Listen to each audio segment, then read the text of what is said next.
अस्सलाम वालेकुम। इस वीडियो में जिस चैप्टर के हम एमसीक्यू सॉल्व करें वो है थर्मोकेमिस्ट्री। पहला एमसीक्यू है the heat of combustion is measured by. जो हीट ऑफ कंबशन है वो हम किस चीज़ से मेजर करते हैं? बॉम्ब कैलोरीमीटर से। जिसका ऑप्शन सही क्या है? C option.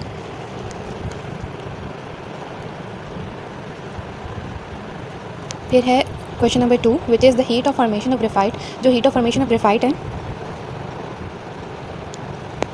ये हमारे पास कितनी होती है? ज़ीरो।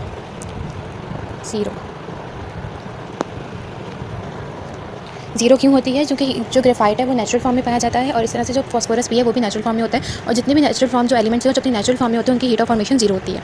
1 ब्रिटिश थर्मल यूनिट कितने के इक्वल होता है? जो बी ऑप्शन में है 1.05 एक्सपोनेंट 3। तो इसका सही ऑप्शन क्या होगा? B option.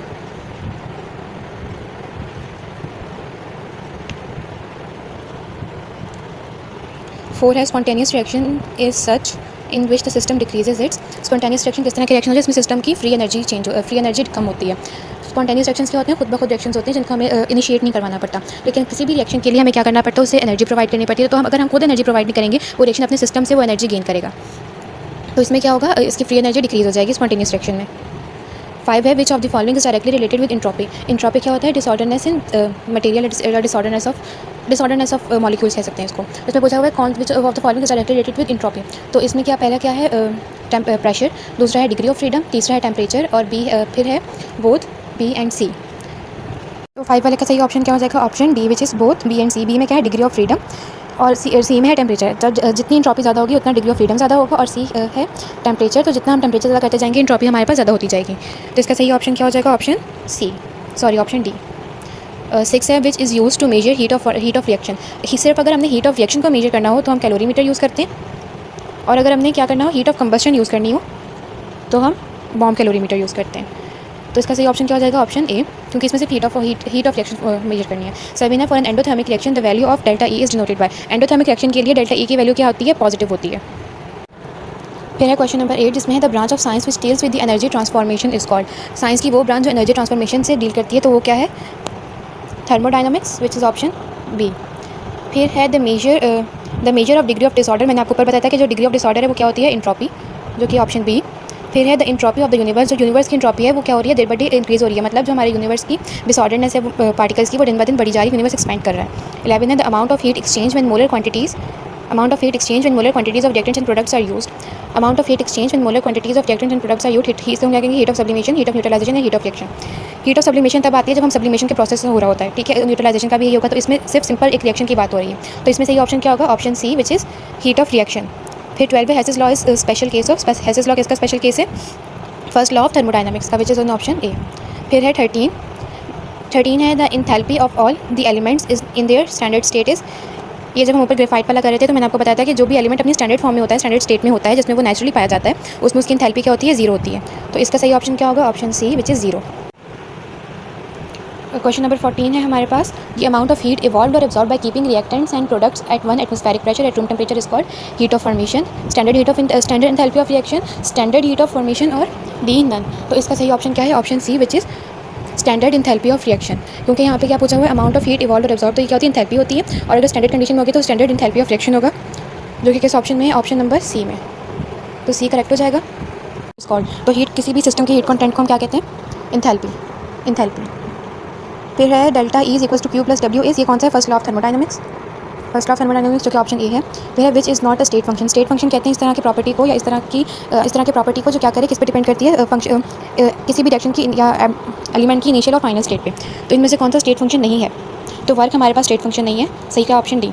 जो वर्क है वो डिपेंड नहीं करता इनिशियल और फाइनल स्टेट पे। 18 है 1 joule is equal to. 1 joule किसके इक्वल होता है? जो इक्वल होता है 1 न्यूटन मीटर या 1 किलोग्राम मीटर स्क्वायर पर सेकंड स्क्वायर। ये दोनों सेम ही यूनिट्स हैं, बस उसमें हमने यूनिट को एक्सपेंड कर दिया, जो न्यूटन मीटर्स को खोल दिया। तो सही ऑप्शन क्या होगा? Option D. 19 है evaporation of water is dash change. Evaporation of water क्या किस तरह का चेंज है हमारे पास? एवापोरेशन ऑफ वाटर में हमारे पास क्या होता है? उसे हीट देनी पड़ती है ताकि वाटर क्या करे? एवापोरेट करे। तो किस तरह का चेंज होगा? एंडोथर्मिक चेंज, जो क्या है? Option A. फिर है क्वेश्चन नंबर 20 1 कैलोरी किसके इक्वल होती है? 4.184 जूल्स के। 4.18 जूल्स ऑप्शन सी में है। फिर है question number 21 work done is equal to the heat exchange if dash is kept constant. तो इसमें हमारा करेक्ट ऑप्शन क्या होगा? Option C which is temperature. Temperature is kept constant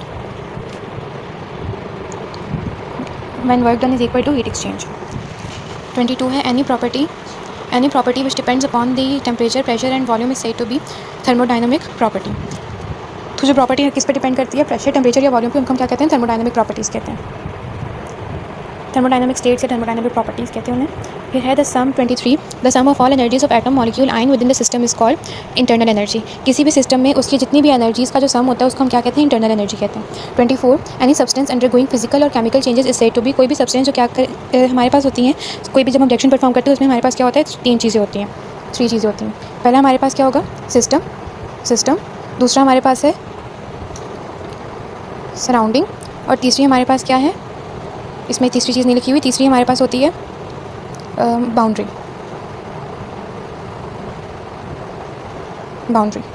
तो ये होता ऐसे है कि जैसे इस एग्जांपल अगर मैं आपको दूं तो मेरे पास एक बलून है, ये मेरे पास एक बलून है, इसके अंदर मैंने O2 फिल की हुई है, ठीक है, और इसको मैंने क्या कर दिया, एक रेफ्रिजरेटर में रख दिया। अब जो ये O2 है, ये मेरे पास क्या है, सिस्टम है जिस पे कोई भी काम हो रहा है। जो सारे चेंजेस आएंगे वो किस में आएंगे, O2 गैस में आएंगे। O2 गैस एक्सपेंड करेगी या श्रिंक करेगी या कुछ भी होगा तो वो O2 में आएगा, तो O2 मेरे पास सिस्टम हो जाएगा। और जो मेरे पास क्या है, बलून है, जो बलून क्या कर रहा है, O2 को सराउंड कर रहा है, उसको उसकी रेफ्रिजरेटर में जो एयर है जो भी उससे दूर रख रहा है, तो वो क्या हो जाएगा, O2 मेरे पास बाउंड्री, सॉरी बलून मेरे पास बाउंड्री हो जाएगा और जो रेफ्रिजरेटर है वो मेरे पास क्या होगी, सराउंडिंग हो जाएगी।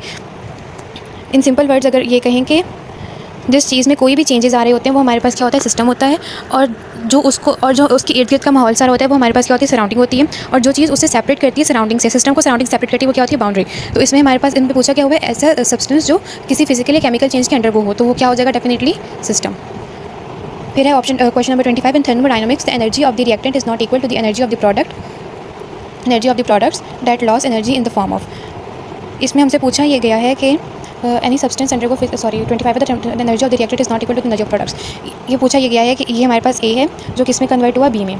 ये हमारे पास क्या है, रिएक्टेंट्स हैं, और ये हमारे पास क्या है, प्रोडक्ट्स हैं। अब इन्होंने पूछा ये है कि रिएक्टेंट से फॉर एग्जांपल ये कि रिएक्टेंट की एनर्जी मेरे पास थी 30 जूल्स, ठीक है, और प्रोडक्ट की एनर्जी मेरे पास कितनी हो गई, 20 जूल। अब मेरे पास जो 10 जूल एनर्जी का डिफरेंस आ रहा है, वो एनर्जी जो अब ऑब्वियसली बात है, एनर्जी मेरे पास लॉस हुई है। अब वो ये पूछ रहे हैं कि जो ये एनर्जी लॉस हुई है ये किस फॉर्म में लॉस हुई है। तो ये एनर्जी हमारे पास किस फॉर्म में लॉस होती है, हमें टेम्परेचर सिस्टम कौन सा, थर्मोडायनामिक सिस्टम है, तो थर्मोडायनामिक सिस्टम में जो एनर्जी लॉस होती है वो किस फॉर्म में होती है, हीट की फॉर्म में।